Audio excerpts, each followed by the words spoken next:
Bien-aimés, bonjour, que la grâce et la paix du Seigneur vous soient multipliées dans le merveilleux nom de Jésus. Soyez les bienvenus dans l'Académie du mariage. Aujourd'hui, je voudrais aborder avec vous un sujet assez préoccupant qui est intitulé « Les préalables d'un mariage réussi » ou, si vous voulez, les préalables d'une vie matrimoniale réussie.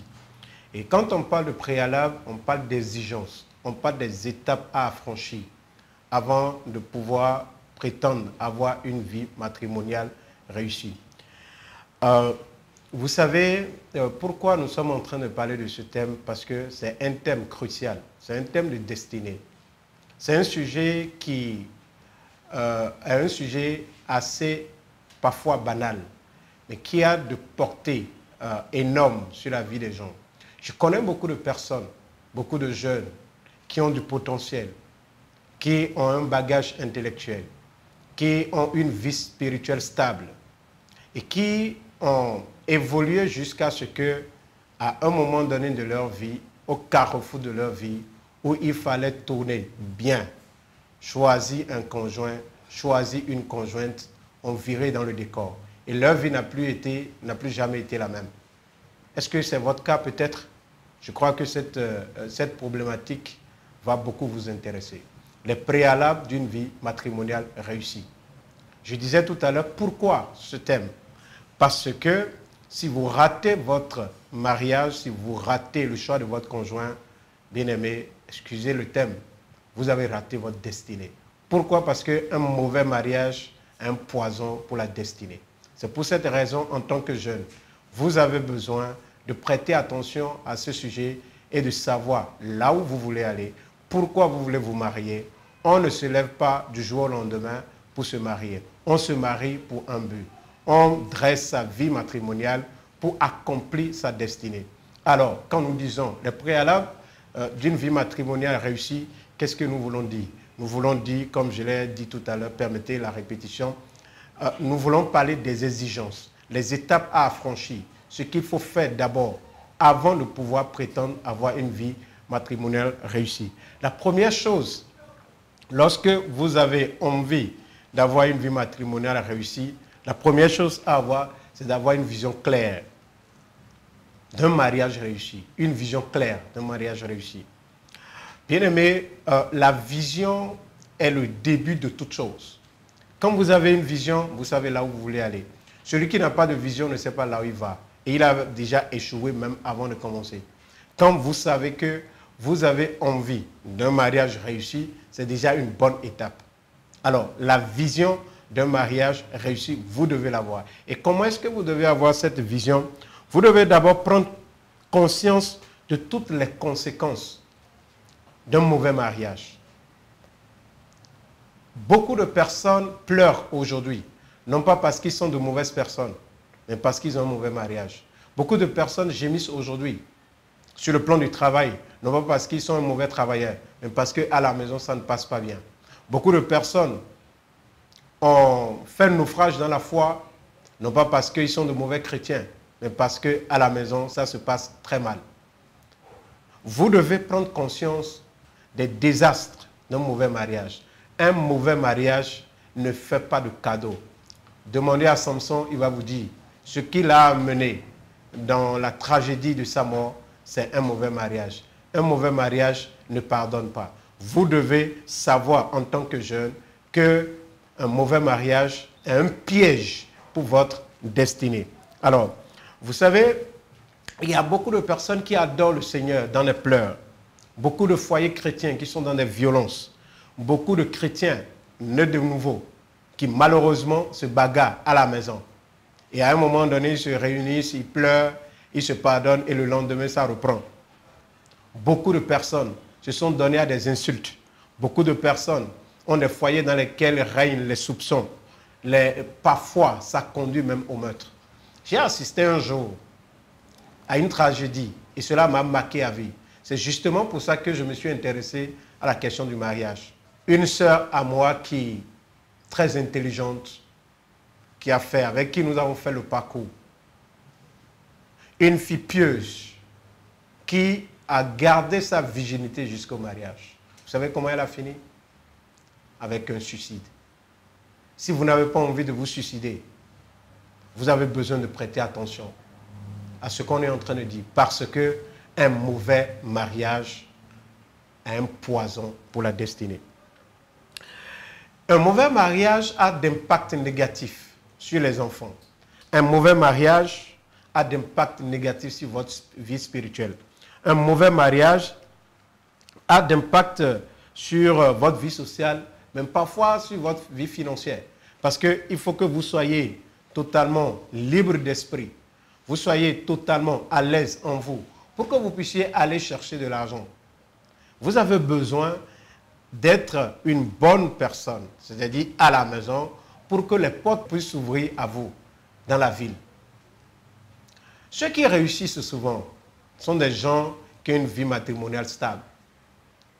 Et les fléaux sociaux que nous avons aujourd'hui, le banditisme, le vol, la prostitution, quand vous fouillez bien, vous allez voir que quelque part, dans leur vie ou dans la vie de leurs parents, quelqu'un a fait un mauvais mariage.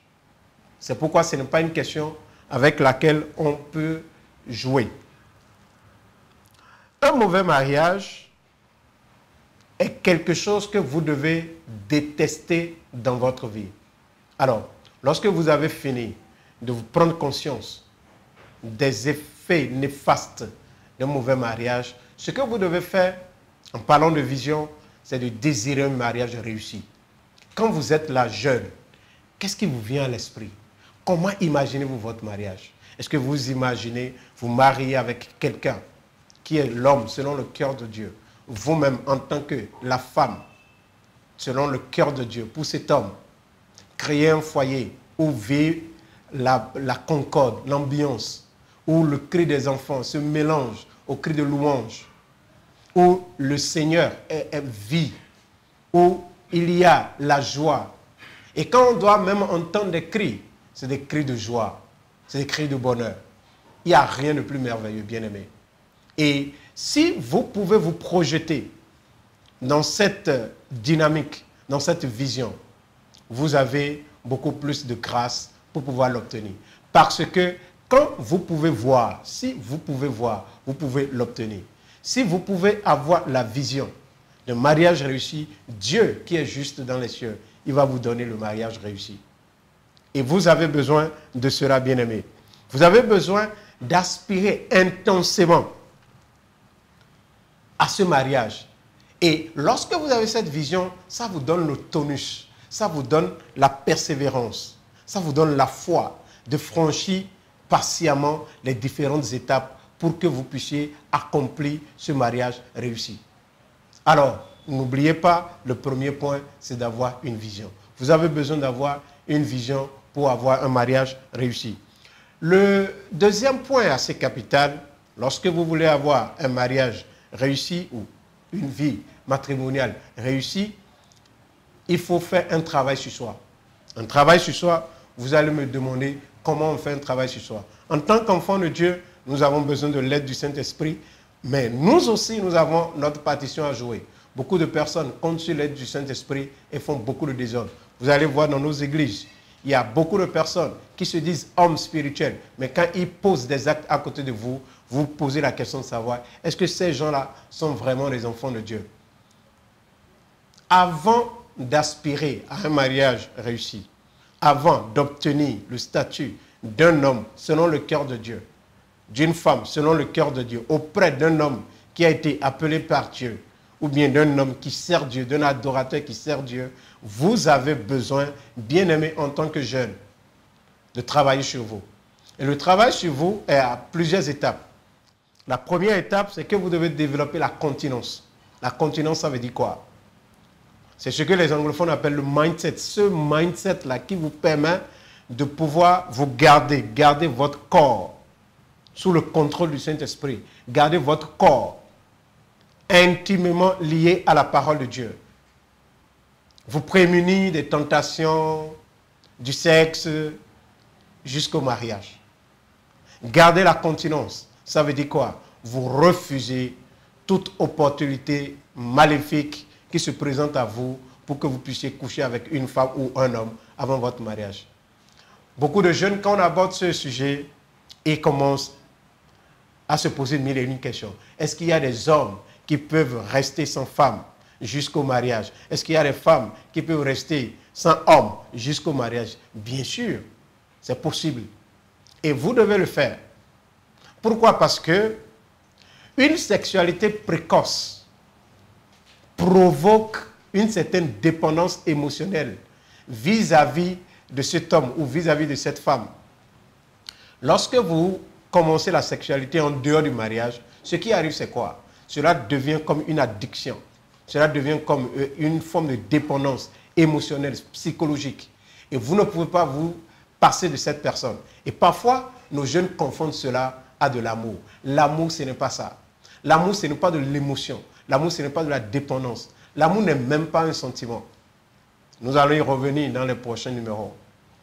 Bien-aimés, vous avez besoin de développer la continence, la préservation de soi, le fait de garder son corps jusqu'au mariage pour offrir ce cadeau ultime à celui-là, à cette personne, à cette femme, à ce jeune homme qui en a droit. C'est une justice que vous faites à cette personne. La deuxième chose, deuxième étape dans le travail de soi, qui est un peu similaire au point que j'ai évoqué tout à l'heure, c'est la maîtrise de soi. Bien aimé, vous devez apprendre la maîtrise de soi. C'est vrai que la maîtrise de soi implique la continence, mais elle va au-delà de la continence. Quand nous parlons de la maîtrise de soi, nous parlons de quoi? Nous parlons de la capacité pour vous d'être un homme qui se garde, d'être une femme qui se garde, d'être une femme qui sait comment réagir devant des situations données. Vous savez, si vous ne savez pas vous ne pouvez pas vous maîtriser, vous n'êtes pas qualifié pour le mariage. Si vous ne pouvez pas avoir la maîtrise de vous-même, vous n'êtes pas qualifié pour le mariage. Parce que dans le mariage, il y a tellement d'occasions, il y a tellement de situations qui peuvent vous emporter facilement. Alors, si vous n'avez pas la maîtrise de vous, tous les jours, les gens viendront vous séparer à la maison. Est-ce que vous connaissez déjà, autour de vous, des foyers dans lesquels, d'eux, il y a des bagarres, d'eux, il y a des querelles, des coups communs dans lesquels il y a des cris? C'est justement parce que les deux ou l'un des conjoints n'a pas la maîtrise de soi.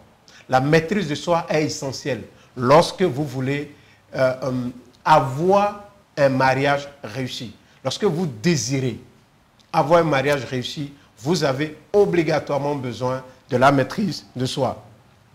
Alors, la troisième étape, lorsqu'il s'agit de travailler sur soi, d'apprendre ces choses avant d'aller dans le mariage, troisième chose, c'est de savoir demander pardon et de savoir pardonner. Si vous voulez rester, comme on le dit chez nous, rester chez votre mari du matin au soir ou garder une femme du matin au soir, vous avez besoin de quelque chose de fondamental. Savoir demander pardon et savoir pardonner. Bien aimé, ces deux choses sont essentielles. Si vous ne les avez pas, ce mariage que vous avez passé 9 mois à préparer, difficilement vous allez faire 3 mois. Je connais des histoires comme ça, où les gens ont pris 1 an pour préparer un mariage, et le mariage n'a duré que 2 mois. Ils se sont retrouvés devant le juge pour pouvoir demander divorce. Il n'en sera pas ainsi pour vous au nom de Jésus. Vous avez besoin d'avoir un esprit qui peut demander pardon, cette humilité. Lorsque vous offensez, vous pouvez avoir le réflexe d'aller voir votre conjoint pour lui dire « Pardonne-moi, j'ai mal fait. Je m'en excuse. Non, c'est ma faute. » C'est la marque des hommes qui ont de la grandeur. C'est une caractéristique de ceux-là qui peuvent garder une femme, de celles-là qui peuvent garder un homme. Et aussi, de pardonner. Oui, parlons-en rapidement. Lorsque vous voulez avoir un foyer et que vous n'avez pas la capacité de pardonner, c'est extrêmement grave. En tant que chrétien, c'est même les b.a.-ba de la foi chrétienne. Vous devez, la Bible nous a beaucoup enseigné sur le pardon. Le pardon est essentiel. Mais je peux vous dire, donner un petit secret. Ceux qui sont mariés seront d'accord avec moi. Dans un foyer, vous pardonnez tous les jours. Vous pardonnez tous les jours. Chaque jour qui vient, vous pardonnez. Pourquoi? Parce que vous êtes venus de deux backgrounds différents, de deux milieux d'éducation différents. Elle est venue chez ses parents, ils ont une manière de voir, ils ont une manière de penser. Tu es venu aussi chez tes parents, tu as ta manière de voir, tu as ta manière de percevoir les choses. Et à des moments donnés, même parfois, on offense l'autre sans savoir. On le fait de façon involontaire. Et si la personne le fait aujourd'hui, demain, elle peut encore le faire. Après-demain, elle peut encore le faire. Vous allez me poser la question de savoir, est-ce que tous les jours, on doit pardonner? Jésus nous a enseigné quoi? Il dit, si ton frère a péché contre toi et qu'il est venu vers toi, tu vas lui pardonner. Et les disciples ont dit, combien de fois? Vous vous souvenez de la réponse? 70 fois, 7 fois. Est-ce qu'un homme extérieur peut vous offenser 70 fois 7? Il s'agit d'une réalité de couple. Votre mari va vous offenser tous les jours. Votre épouse va vous offenser tous les jours. C'est une réalité de couple. Parce que je ne connais personne qui soit tellement lié à quelqu'un d'autre qui peut l'offenser tous les jours avec cette fréquence. Il s'agit d'une réalité familiale. Vous devez apprendre à pardonner et vous devez apprendre à demander pardon. L'autre étape, lorsqu'il s'agit de pouvoir s'engager dans le mariage, on est sur le deuxième grand point qui est celui de travailler sur soi. La prochaine étape, c'est de savoir, de connaître ses lacunes et de les combler. Aujourd'hui, et permettez-moi de le dire, dans le milieu chrétien, il y a cette carence en termes de connaissances. Beaucoup de personnes prétendent savoir, mais ne connaissent pas.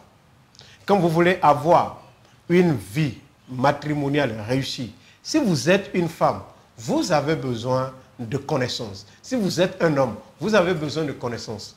Bien aimé, je vais vous dire quelque chose qui va peut-être vous choquer ou bien vous étonner. Vous savez, un bon mari est avant tout un maçon. Un bon mari est avant tout un menuisier, est avant tout un électricien. Parce qu'il y a des choses qui vont se gâter dans la maison.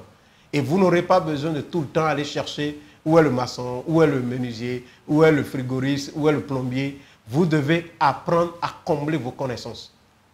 Ça, c'est sur le plan manuel, ça. Est-ce que vous connaissez un peu le travail de nos mamans? Elles sont les docteurs de la maison. Elles sont les cuisinières de la maison. Elles sont les gens, c'est-à-dire, vous avez besoin d'être tout lorsque vous êtes une femme à la maison.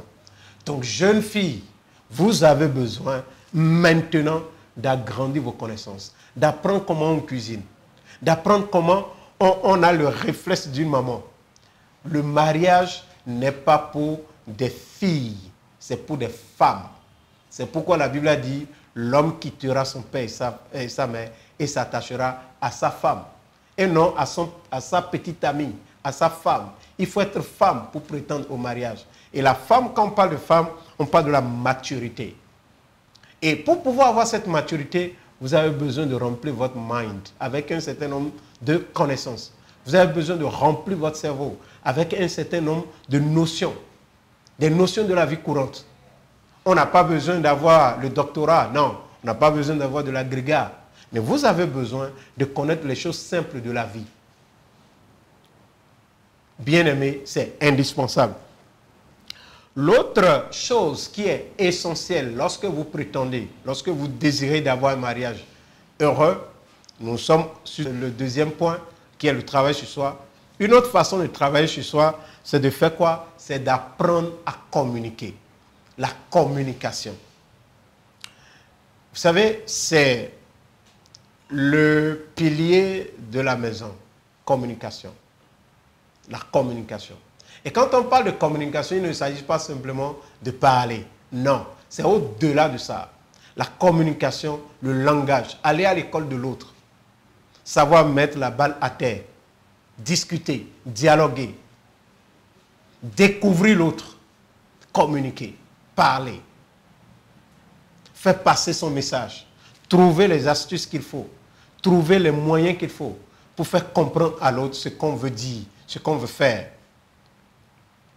Un bon mariage se repose sur la communication.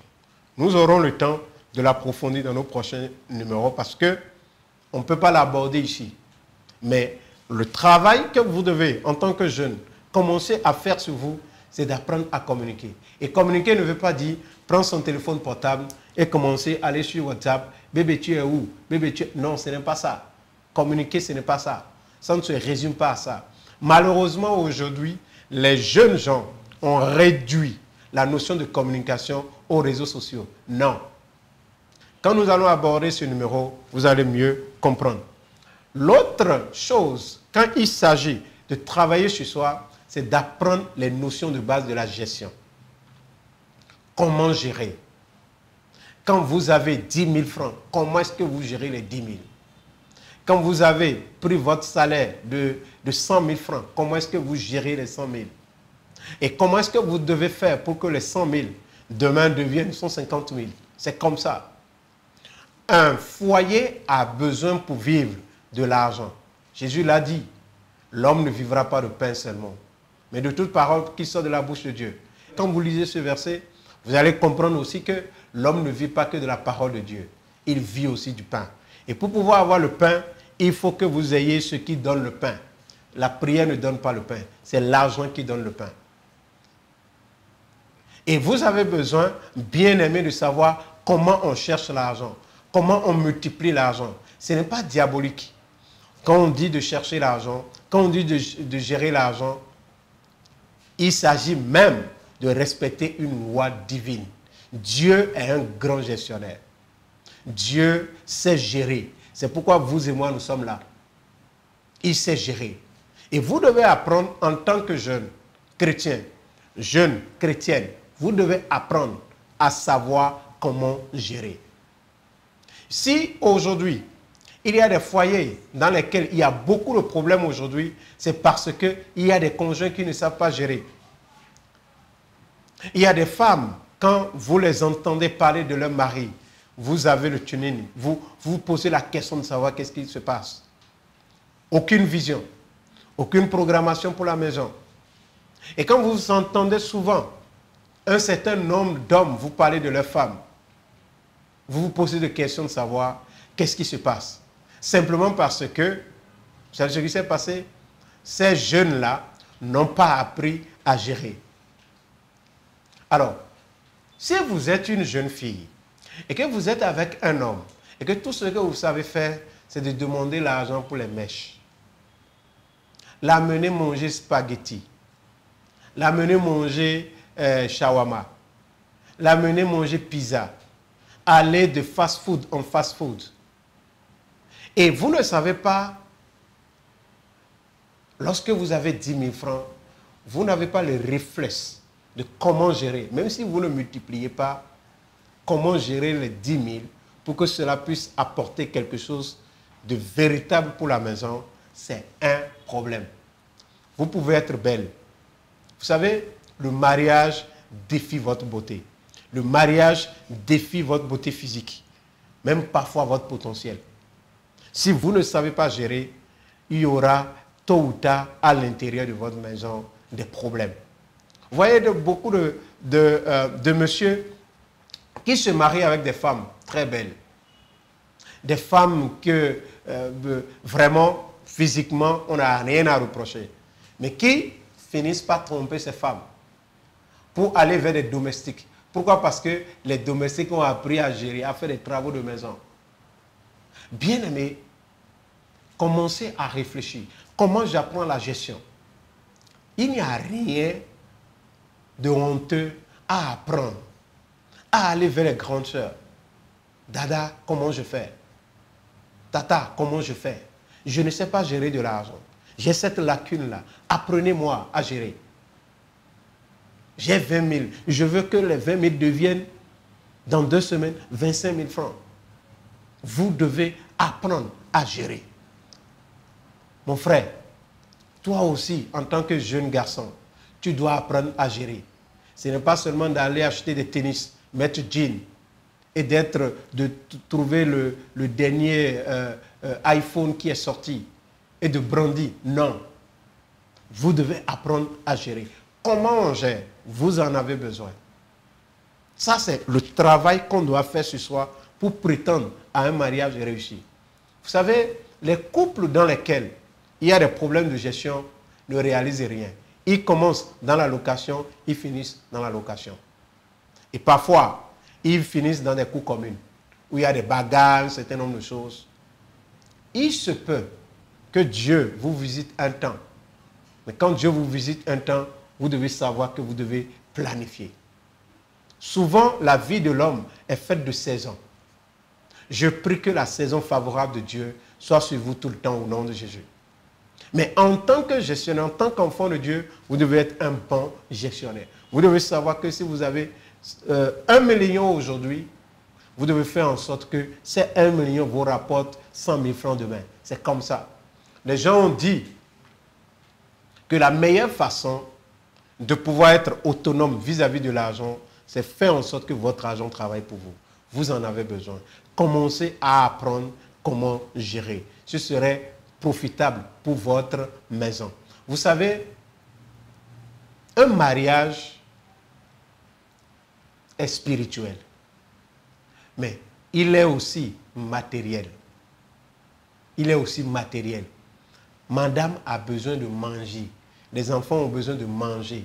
La scolarité des enfants est là. Vous avez besoin de vous déplacer, d'aller, de venir, de payer votre loyer. Si vous ne savez pas gérer, vous aurez toujours de problèmes. Quand on a fait une analyse, on a remarqué que dans les foyers, le premier problème qui vient souvent, c'est le problème de communication. Le deuxième, vous savez ce que c'est? Le problème d'argent. L'argent. Beaucoup de personnes en souffrent parce qu'à l'intérieur, on n'a pas su comment gérer. Dernier point, nous aurons le temps, par la grâce de Dieu, d'aborder la gestion dans cette académie du mariage. Et je prie que vous soyez là et que vous puissiez suivre cela. Le dernier point, lorsqu'il s'agit de travailler chez soi, c'est d'apprendre à tenir parole. Jésus a dit que votre parole soit, que votre oui soit oui et votre non soit non. Ce qu'on y ajoute vient du malin. Bien-aimés, vous avez besoin de savoir tenir parole. Quand une parole sort de votre bouche, est-ce que vous arrivez à être véridique? Est-ce que vous arrivez à pouvoir mettre en application cette parole?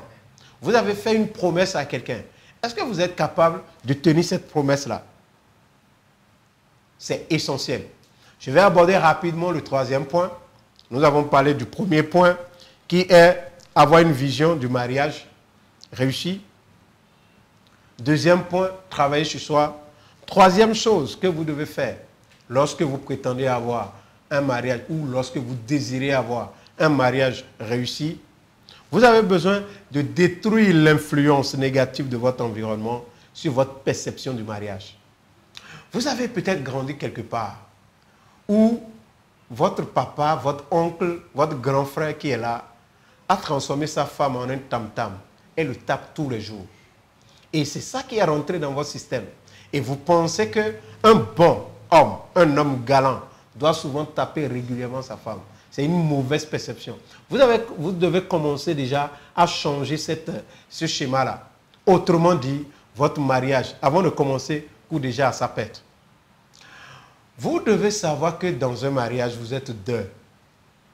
Mais deux fusionnés en une personne, en une entité. Parce que la Bible dit, les deux deviendront une seule chair. Comment est-ce que vous faites pour que cette fusion ait lieu? Dans nos temps, dans le temps de nos grands-pères, comme certaines personnes aiment souvent le rappeler, qu'est-ce qui se passait? Quand l'homme se lève, tout le monde se prosterne. Bien-aimé, tu dois savoir que le modèle de mariage n'est pas le modèle de mariage qui est autour de toi. C'est le modèle que Dieu a établi dans sa parole, qui est un modèle où l'homme et la femme deviennent une seule chair. Nous avons souvent pensé que c'est ce que nous avons vu qui est bien. Il y a un modèle qui a été établi par la parole de Dieu. Bien-aimé, au fait, votre mariage est à l'image du mariage auquel vous croyez. Si vous croyez dans un mariage où l'homme régulièrement gifle la femme, où la femme trompe régulièrement son mari, vous aurez ce mariage-là. Votre couple ne sera pas meilleur que le couple que vous prenez en admiration. Quel est le couple que vous prenez en admiration? Vous avez vu un monsieur qui conduit une grande voiture, mais qui trompe sa femme, et c'est ça que vous désirez, vous aurez exactement, ou même parfois, moins meilleur couple. Vous avez besoin de penser, de réfléchir. Vous devez détruire immédiatement l'influence négative de votre environnement sur votre perception du mariage. Chaque conjoint est le résumé de ce qu'il ou de ce qu'elle a vu son environnement faire par rapport au mariage. La Bible dit, dans le livre de 1 Corinthiens chapitre 15, le verset 33, il dit « Les mauvaises compagnies corrompent les bonnes mœurs ». Vous devez prendre cela en compte. Merci pour votre attention. Que le Seigneur vous bénisse. Rendez-vous au prochain numéro.